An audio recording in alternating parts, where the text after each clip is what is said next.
I just wanted to connect and put a message out there, given the announcement that was made on January 27th that all federal financial assistance was going to be halted at this point. Talk about what we know, what we expect to happen at this point, and what you may be able to do to help your organization with this. So the financial assistance pause really impacts grants, appropriations, subsidies, anything like that, and is expected, a memo said, to have all payments be halted on Tuesday, January 28th at 5 p.m.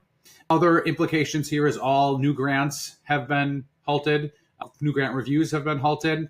And really the goal here is to the government personnel to review that the recipients of grants that they have are not in conflict with the new executive orders that have gone out. So to make sure that organizations that no longer may be eligible for this funding based on the executive orders aren't getting them.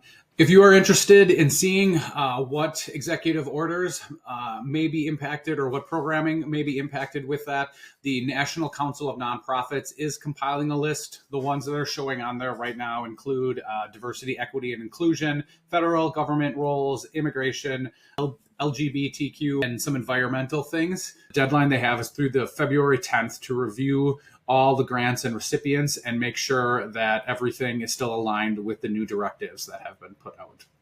So that's what we know right now. So what can you do at this point as a financial professional in the nonprofit world?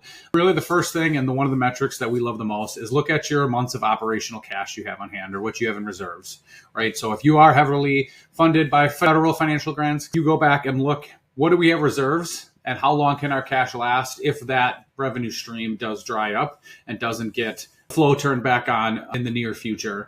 With most of these grants, even if there's a pause, if it comes through that you're eligible for these grants, you do typically retroactively receive those funds. However, could be a cash flow crunch in the meantime. And that would be the second thing I would look at, is look at your cash flow, other sources of income that you have. What does that look like? And how does that impact your program? Is there efforts that you may need to pause and other things that you can take to potentially tighten your belt in the meantime while this whole process runs its course? So that's what we're suggesting right now. Lots of new things coming to light, but just wanted to share that with you. Thanks.